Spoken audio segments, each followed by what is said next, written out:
They tell you to work hard.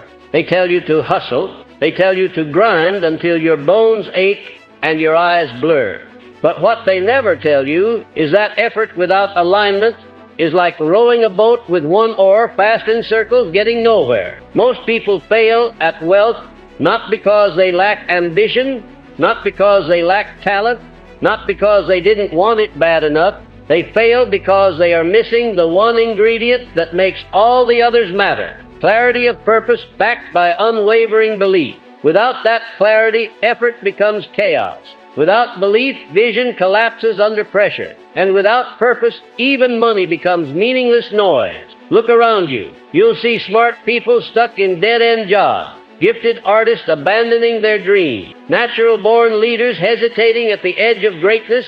Why? Because they are building with the wrong blueprint, chasing other people's definitions of success, basing their actions on fear, not faith. Napoleon Hill didn't whisper this truth. He shouted it from the pages of history. Definiteness of purpose is the starting point of all achievement, and yet the masses ignore it.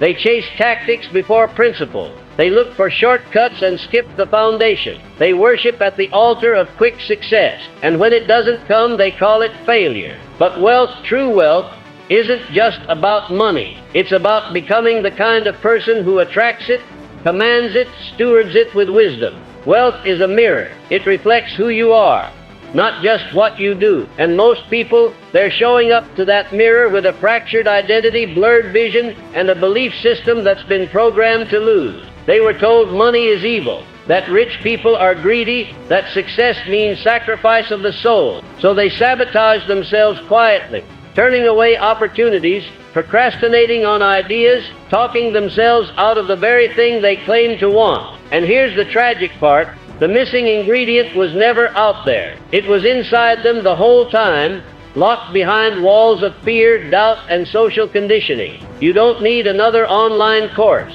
You don't need a guru. You don't need perfect timing. You need to become dangerously clear on who you are, what you want, and why you will not be denied. Henry Ford didn't ask permission. He didn't wait for the world to agree. He said, "I will build a car for the great multitude." They laughed at him. He built it anyway, and the world moved. Thomas Edison failed 10,000 times before creating the light bulb. He didn't see failure. He saw feedback, because his belief was louder than the world's doubt. Andrew Carnegie didn't come from wealth. He became it, not through inheritance, but through vision forged in fire. Walt Disney was fired from a newspaper for lacking imagination. He built an empire from nothing but a mouse and a dream. These men weren't lucky. They weren't chosen.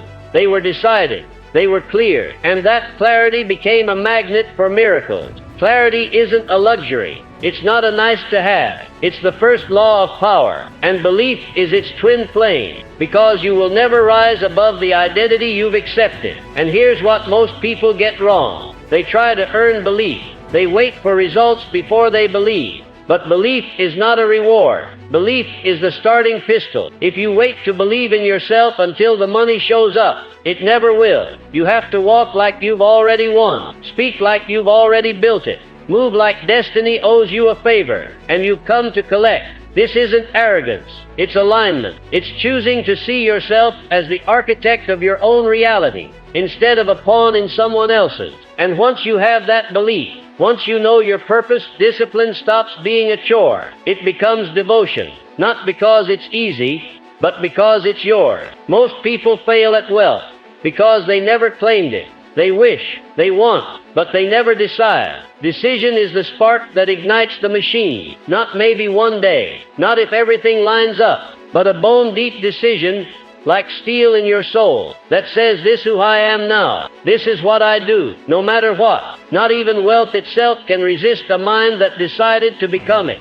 But make no mistake, once you decide, the war begins. Not out there in here, inside your mind. The ghost will rise. Old fears, old stories, doubt dressed in familiar clothes. You'll hear voices that say you're not ready. You don't have what it takes. You'll fail like last time. But those voices are not truth. They are echoes of a past that ends the moment you stop listening. Discipline will be your weapon, not the loud macho kind, but the quiet, relentless kind. The kind that shows up when no one's clapping. the kind that keeps going after motivation dies.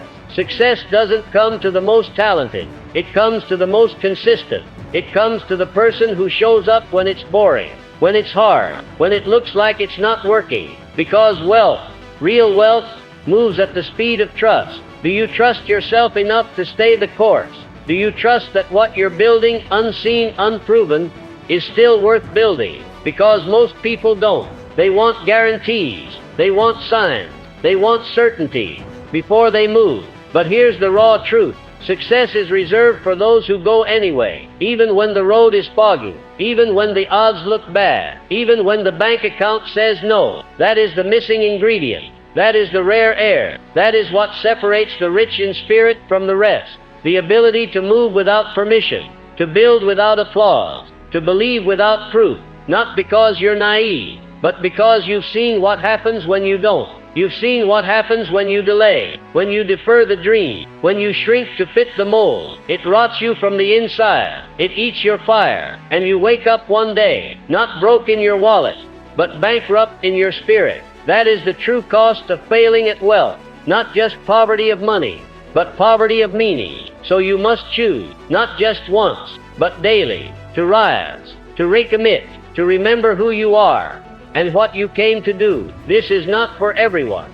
Because you wouldn't be hearing this if your soul wasn't ready to remember, ready to return to itself, ready to reclaim the power that was never gone, just forgotten. And once you do, once you burn the old excuses, once you step into the identity that matches your vision, you'll become the kind of person wealth cannot ignore, the kind of person the world needs. And no matter what happens next, you'll know you didn't just chase money. You became the storm that builds empires. You've been taught to fear the fire, to play it safe, to stay small. But the wealth you seek, the legacy, the freedom, the power to choose your own life, it lives inside the fire. It's forged, not found. And this is why most people fail. They think wealth is something you get. They never realize wealth is something you build. And builders aren't born. They're made in the furnace of failure, pressure, and persistence. The missing ingredient is not a tactic, it's transformation, not external, internal. You become the kind of person who can hold wealth, not just earn it. Because here's another hard truth. If you are not ready to receive, wealth will run from you. If your mindset is anchored in fear, scarcity, doubt, you will sabotage every opportunity that comes your way. You'll undercharge. You'll overthink. You'll stay small while blaming the economy, your past, or your parents. But the real enemy isn't out there. It's the story you've told yourself for so long, you started calling it truth. You want to build wealth? Then you must break that story, crack it open, bleed out the lies, and write a new one, etched in purpose and backed by belief. Because the wealthiest people on earth weren't the ones with the easiest lives. They were the ones with the strongest narratives. Rockefeller didn't come from wealth. Neither did Oprah. Neither did Jay-Z or Damon John or Sarah Blakely. They decided. They rewrote their origin stories. They didn't escape their circumstances, they transcended them. And that transcendence starts with identity. You are not your job title. You are not your bank account. You are not your resume, or your GPA, or your past failures. You are a builder of worlds, a vessel of vision, a mind with the power to shape reality itself. And until you believe that, truly believe it, not as hype, but as home, you will keep losing to people less talented, less intelligent, less prepared, but more certain. This is not a race of ability. This is a war of identity. And in this war, your greatest weapons are clarity, knowing exactly what you want and why it matters, belief, unshakable trust in your ability to create it, discipline, the daily devotion to walk the path, resilience, the refusal to quit when it gets hard. Most people have none of these. They drift, they react, they bounce from one goal to the next like pinballs, hoping something sticks. But hope is not a strategy. Success never bows to the uncommitted. That's why wealth responds only to the decided. So decide. Don't wish. Don't wait. Don't talk yourself out of it again. Decide to become the kind of person who builds wealth from the inside out. Start speaking like it. Start moving like it. Start thinking like the future you is already here. Because everything changes the moment you act as if it's done. Not someday, not later. Now, wealth isn't about how fast you move. It's about how aligned you are with the truth of your purpose. And when you're aligned, time bends. Opportunities appear. Doors open where there were only walls. People will call it luck. They'll say, you're so fortunate. But you'll know the truth. You became it. You weren't lucky. You were ready. You trained when no one was watching. You showed up when it didn't feel good. You believed when no one else did. And because of that, you didn't just make money. You earned it. You deserved it. You became the person who could multiply it, give it, grow it, and live with it without losing your soul. That's what most people miss. They chase wealth without becoming worthy of it. And when they finally touch it, they collapse. Because the foundation was built on sand. But not you. You're building different. You're not chasing, you're creating. You're not copying, you're becoming. And that becoming is the key, not just to money, but to meaning, to impact, to freedom. And freedom, real freedom, is not given. It is earned by those who refuse to die ordinary. So rise, rise, not for applause, not for praise, but because something inside you is tired of pretending to be less than what you are. You know what's at stake. You've felt the weight of wasted time. You've seen how quickly life moves, and you're done being a bystander in your own story. This is your line in the sand. This is your quiet revolution. Let the world keep scrolling. Let them sleep on their dreams. Let them mock, laugh, ignore, while you build, in silence, with fire, with purpose, because soon they won't be able to ignore you. And when that day comes, you won't need to explain yourself. You'll walk in like someone who was always meant to be here, not because you took a shortcut, but because you took the long road with eyes wide open. You found the missing ingredient, and it wasn't a hack, it wasn't luck, it wasn't timing. It was you, the real you, unleashed, unstoppable, uncompromising, unbreakable. The world doesn't give you wealth. You take it with clarity, with belief, with purpose, with fire. So take it.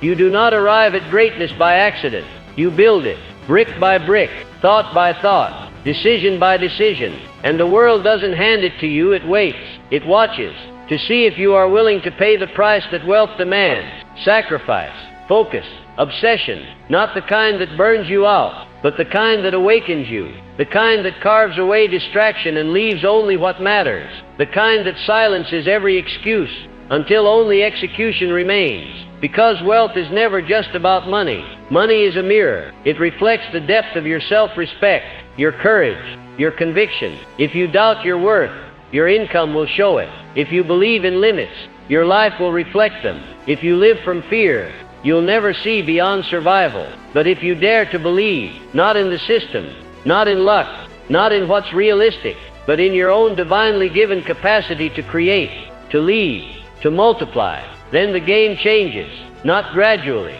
instantly. Because in that moment you shift from a consumer of the world to a creator of worlds. And creators are dangerous, not because they destroy, but because they refuse to obey smallness. They don't play by the old rules. They make new ones. They don't fit in rooms. They rebuild the buildings. And that is the wealth you were born to tap into. Not inherited wealth, not fabricated wealth, but earned wealth. Through transformation, you change your inner world, and the outer world obeys. That's what Edison did. When every failure of the light bulb taught him one thing more about what would work. He didn't invent electricity. He released it. Just like you must release the wealth within you. What you want already exists. The vision, the clarity, the plan. It's waiting for you to rise to its level. But most people will never rise. They'll retreat. Because rising is uncomfortable. It demands more. It exposes every lie you've been living. It destroys the version of you that plays small. And that's terrifying, until it becomes liberating. Because once you lose who you were pretending to be, you become who you were born to be. No more fear, no more hesitation, no more asking permission. The moment you stop negotiating with your calling, wealth will stop negotiating with you. It will come, not because you begged for it, but because you became undeniable. And if the world doesn't open a door for you, you build your own damn door. That's what Ford did.